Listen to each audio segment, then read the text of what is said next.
السلام علیکم dear readers, کیسے آپ سب لوگ؟ امید ہے آپ سب لوگ ٹھیک ہوں گے۔ جس نے ابھی تک چینل سبسکرائب نہیں کیا سبسکرائب کر دیں۔ نیو ایپیسوڈ شروع ہو چکی ہے تو چلیں اچھا سا کمنٹ بھی کر دیں۔ مہروش غصے سے اندر گئی تھی جہاں داؤد اور حسینہ لاؤنج میں بیٹھے تھے اور داؤد بوا کو کافی لانے کا کہہ رہا تھا۔ پیچھے پیچھے بچے بھی چلے آئے تھے اور ایک نئی آنٹی کا انہیں اپنے باپ کے اتنے قریب بیٹھنے کو چھپایا نہیں۔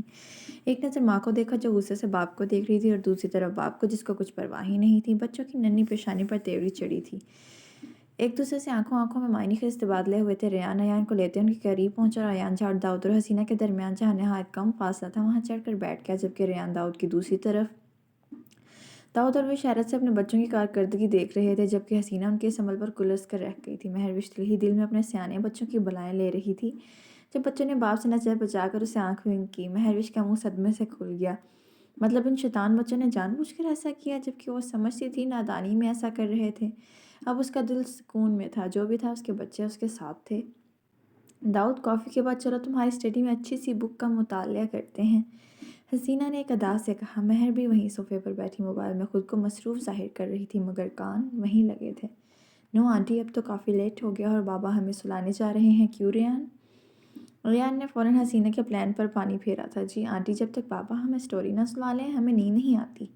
اس نے معصوم صورت لٹکا کر ایکٹنگ میں سب اداکاروں کو پیچھے چھوڑ دیا تھا، ہے نا بابا؟ ان دونوں نے تائید کے لیے داؤد کو دیکھا جو منہ کھولے دونوں چھوٹے معصوم شیطانوں کا جھوٹ ملاحظہ کر رہا تھا۔ دونوں ماں پر گئے ہیں ڈرامے باز، اس نے دل ہی دل میں سوچا جب بچوں نے اسے مخاطب کیا۔ ہاں حسینہ، صبح ملاقات ہوگی، بچوں کے سونے کا ٹائم ہے۔ داؤد بچوں کو لیے اٹھا۔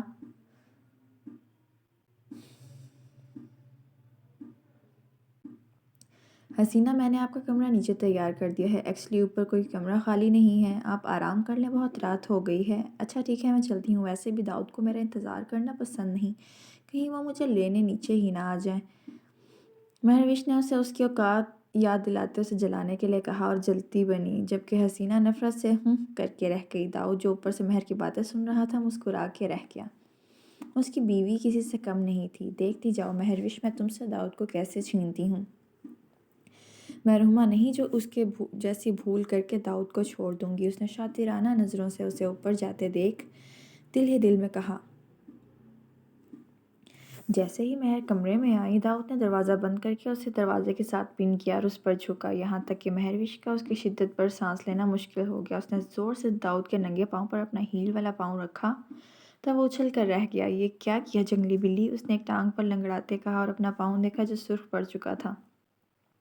وہی جو آپ ڈیزرو کرتے ہیں، اس نے الٹے ہاتھ سے اپنا منہ صاف کرتے اپنی بکھری سانسوں کو اعتدال میں لاتے ہوئے کہا اور آگے بڑھی۔ تم ایسا کیوں بیہیو کر رہی ہو؟ کہیں تمہیں مجھ پر شک تو نہیں؟ داؤد نے سنجیدہ لہجے میں پوچھا تو مہر نے نظریں ترچھی کر کے اسے گھورا۔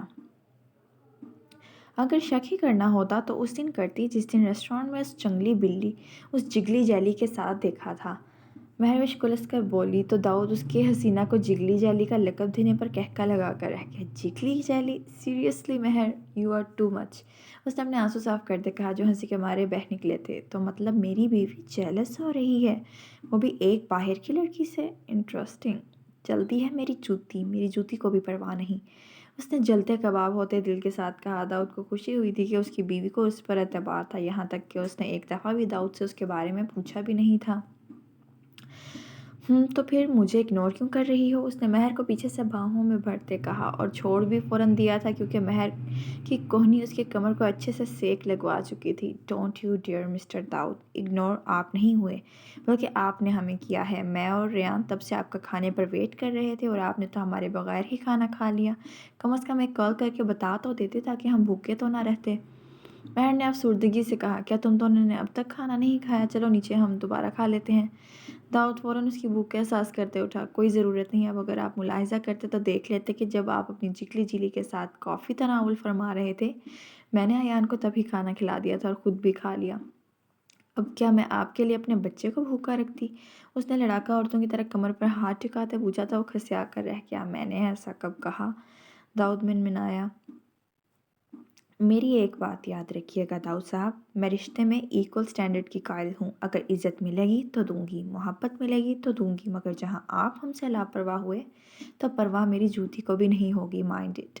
اس نے برفیلے سرد لہجے میں سنجیدگی سے اس کی آنکھوں میں آنکھیں ڈال کہا، یار میری بات تو سنو، داؤد آگے آیا، اگر آپ اسی طرح کوتاہیاں کرتے رہے تو بہت جلد آپ خالی میز پر ہمارا انتظار کیا کریں گے، اور شاید آپ کو کمپنی دینے ہم وہاں نہ ہوں۔ اس نے سر مہری سے کہا اور منہ پر بلینکٹ لیے سو گئی۔ پیچھے داؤد تعصب سے اسے دیکھتا رہ گیا، مگر وہ یہ بھول رہا تھا کہ وہ پھر سے غلطی پر ہے، مگر اس کے لیے یہ ایک بڑی غلطی نہ تھی، لیکن چھوٹی چھوٹی غلطی کب ہم گناہ کر بیٹھتے ہیں ہمیں علم ہی نہیں ہوتا، اور شاید داؤد بھی ساتھ بھی ایسا ہی ہونا تھا۔ وہ بہت خوبصورت نیلی آنکھوں والا 5 سالہ بچہ تھا جو اپنے ہم عمر بچوں کو کوہان کی وادیوں میں کھیلتے دیکھ رہا تھا۔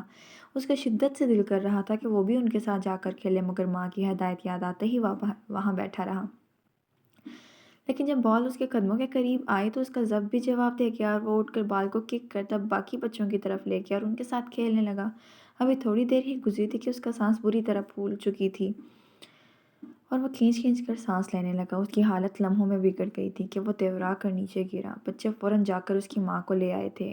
گلمی بچوں کے بلانے پر انہیلر لیے ننگے پاؤں بھاگی آئی تھی۔ وہ وادی پر پہنچ کر اس نے پھولتے سانس کے ساتھ دیکھا کہ زمارے زمین پر پڑا کھینچ کھینچ کر سانس لے رہا ہے، تو اس کے قدموں سے اپنے لخت جگر کو زمین پر گرے دیکھ جان نکل گئی۔ وہ لمحوں میں اس تک پہنچی تھی، اس کا سر گود میں اٹھا رکھا۔ زمارے، ہمارے بچے آنکھیں کھولو، اسے انہیلر منہ میں ڈالو، اس سے سانس لو۔ بہت مشکل سے اس نے زمارے کی حالت پر قابو پایا تھا۔ ان لمحوں میں وہ کتنی بار مری تھی اس سے کون واقف تھا۔ بہت مشکل ہوتا ہے ایک ماں کے لیے اپنے بچے کو موت کے منہ میں جاتے دیکھنا۔ مریم کھیل نہیں رہا تھا۔ جب گیند ہمارے پاؤں میں آیا تو ہم سرا نہیں گیا، مریم کیوں نہیں کھیل سکتا، ہمارا طبیعت کیوں بگڑ جاتا ہے، ہمارا بھی دل کرتا ہے کہ ہم کھیلیں۔ زمارے نے شرافت سے شروع میں گل مینے کو سچ بتاتے آخر میں بے بسی سے پوچھا، جبکہ آنکھوں میں موٹے موٹے آنسو چمک رہے تھے۔ اس کی یہ بات اس کی ماں کا دل چیر گئی تھی، اس سے وہ بے خبر تھا۔ جب وہ زمارے کے ساتھ گھر پہنچی تو اس کی ساس کی بھانجی وہاں بیٹھی جیسے اسی کی راہ دیکھ رہی تھی۔ لو آ گئی خانہ خراب سیر سپاٹے کر کے، ہم بتا رہا ہے مورے زمارے تو بس ایک بہانہ ہے، یہ لڑکی تم کو ایک دن ضرور دغا دے جائے گی۔